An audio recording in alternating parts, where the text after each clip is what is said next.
kami tidak akan percaya kepada Muhammad sebelum engkau memancarkan mata air dari bumi untuk kami. Nah, kita sedikit banyak kan sudah pernah membaca atau melihat di TV atau di YouTube padang pasir atau gurun di sana itu air itu sangat-sangat dibutuhkan. Lebih dibutuhkan daripada kita hidup di Indonesia ini. Apalagi kita misalkan rumahnya dekat di yang ada mata airnya di Cokro atau di pegunungan yang ada di Kemalang sana. Air itu tiap hari mengalir dan bahkan dibendung untuk minuman. Ini pun juga demikian umatnya Nabi Muhammad. Kenapa bisa mengajukan hal yang seperti ini? Karena pada masa-masanya masih kecil, sirah atau kehidupan Nabi Muhammad sebelum jadi Nabi, dolane ya bareng. Ya neng kene ya zamane ya main kelereng atau petak umpet atau yang lain. Nyandinti mangkat bareng, dolanan bareng segala macam, kadang turu padha saling nginep. Lah kok dadi nabi. Itu. Makanya untuk percaya hal yang seperti itu kan sesuatu yang sangat-sangat berat kalau secara masuk akal.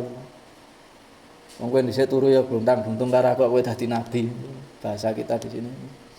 Dan kowe dadi nabi tenan. Nah, di sini dikatakan aku percaya sama engkau hai Muhammad kalau engkau bisa memunculkan air, memunculkan mata air yang keluar airnya untuk kami ini semua.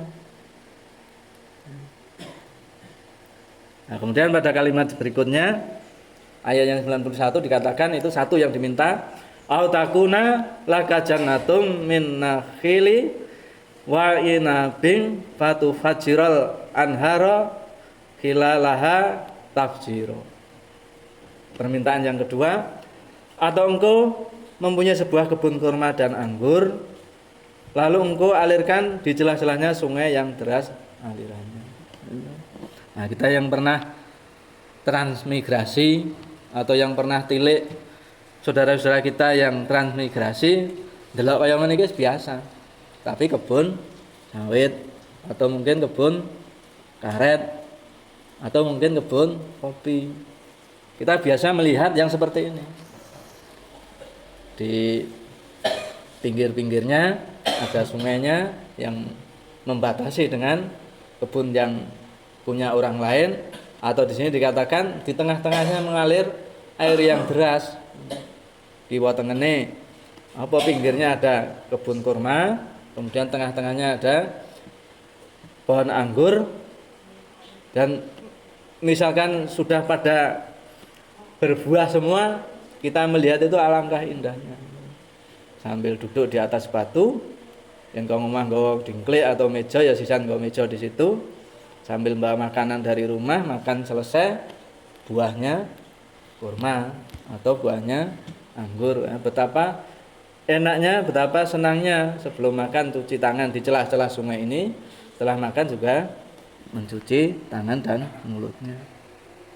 Nah, kita melihat hal yang seperti ini waktu itu, nah itu kan sesuatu yang sangat indah dan sulit untuk dilaksanakan. Makanya ini adalah permintaan yang kedua. Ini umatnya Nabi Muhammad, bukan umatnya Nabi sebelumnya. Nabi sebelumnya pun juga saya katakan tadi juga meminta satu permintaan-permintaan yang sangat mustahil. Dua permintaan. Kemudian yang berikutnya dikatakan, atau engkau jatuhkan langit berkeping-keping, atau kami sebagaimana engkau katakan, atau sebelumnya engkau datangkan Allah dan para malaikat berhadapan muka dengan kami. Nah, pada ayat yang ketiga ini dikatakan minta dua permintaan lagi. Yang aku njaluk sing enak-enak ndalae yo, hei Muhammad, ora iso ngabulke, yen ngono aku njaluk siksa wae. Nah, langit ini kan kalau kita memandang itu memang barangnya ada. Tapi kalau kita yang sudah pernah naik pesawat, apalagi sampai keluar angkasa sana, ditembus sampai seberapa jauh pun tidak akan nabrak langit. Tapi sebetulnya langit itu adalah suatu makhluk, dan Allah berkuasa. Apalagi dikatakan pada nanti hari kiamat langit itu akan runtuh.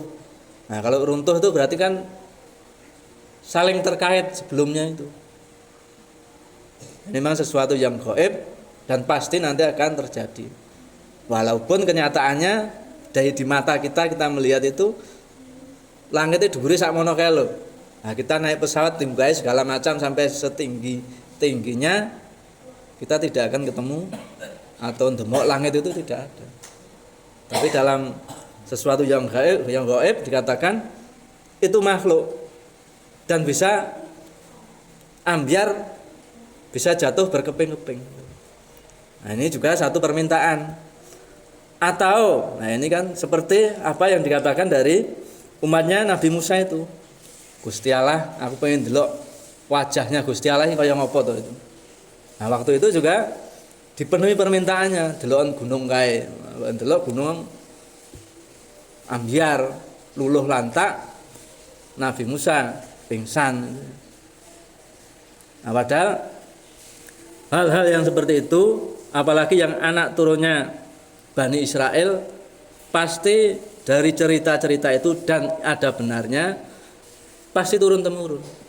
Dari awal, dari Nabi Yakub, kalau kita jauh ke sana lagi dari Nabi Adam, pasti ada cerita-cerita seperti itu yang ada di dalam kitabnya.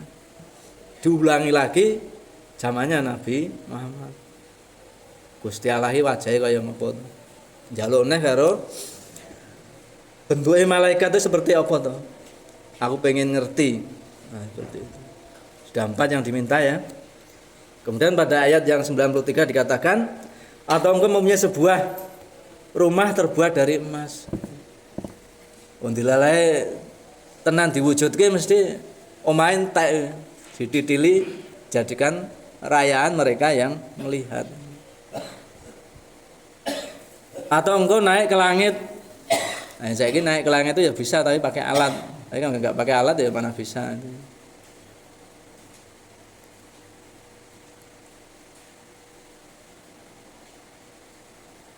Dan kami tidak akan mempercayai kenaikanmu itu sebelum engkau turunkan kepada kami sebuah kitab untuk kami. Nah, yang terakhir ini tadi. Permintaan yang pertama 1 macam, kedua 1 macam, yang ketiga 2 macam, yang terakhir 3 macam. Jadinya 7 macam yang diminta oleh umatnya Nabi Muhammad. Kitab sakon dhuwur langit jiglok teblok tak pelajari. Yen iso ngono kuwi, aku lagi percaya kepada engkau Muhammad. Itu. Kemudian ditutup oleh ayat 1 kalimat Al-Isra 93 yang akhir ini, Qul subhana rabbi hal kuntu illa basara rasula. Katakanlah Muhammad, Maha suci Tuhanku, bukankah aku ini hanya seorang manusia yang menjadi rasul? Nah, ini Muhammad adalah seorang hamba juga, seorang manusia juga, ya mangan, ya ngombe, ya berkeluarga, ya jalan-jalan ke pasar dan lain sebagainya. Cilikane juga hidup seperti anak-anak pada masanya. Nah, Muhammad itu turun ke bumi, turun ke dunia ini adalah sebagai basiron wa nadhiron, pemberi kabar gembira bagi mereka yang mau untuk mengikutinya, dan pemberi peringatan wa nadhiron, memberi peringatan kepada mereka yang tidak mau untuk mengikutinya. Aku ki ming rasul, Nabi Muhammad itu hanya Rasulullah. Hanya menyampaikan. Nah, untuk percaya atau tidak, mau melaksanakan atau tidak, itu adalah urusan kita masing-masing. Kalau kita dapat petunjuk oleh Allah, pasti kita akan melaksanakannya. Kalau kita tidak mendapat petunjuk, ya tidak pasti atau bahkan kita untuk mengingkarinya.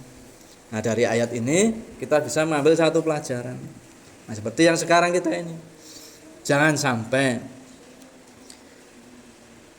mereka atau para ulama-ulama, para ustadz, para kiai yang penampilannya mungkin seperti apa yang saya katakan itu tadi, awalnya Dalai cilikane iki turu bareng gluntang-gluntung, kemudian gede kok dadi kiai, dadi ustadz, dadi mubalek dan menyampaikan apa yang ada di dalam Quran, menyampaikan apa yang ada dalam hadis dan itu sahih benar. Nah, kenapa kita menolaknya? Karena kita merendahkannya zaman cilikane. Aku yang dhisik kurangan wedhus ya saiki kok ngajari aku ngene. Aku wong ra duwe kok ngajari aku kaya ngene iki terus karepmu piye? Nah, jangan sampai kita mempunyai pikiran, mempunyai watak yang seperti itu. Apa yang diomongkan, apa yang diucapkan, nah itulah yang kita percaya kalau memang itu dari Al-Quran dan hadis. Saya rasa itu yang bisa saya sampaikan. Mudah-mudahan jadi pengajaran bagi kita ini semua.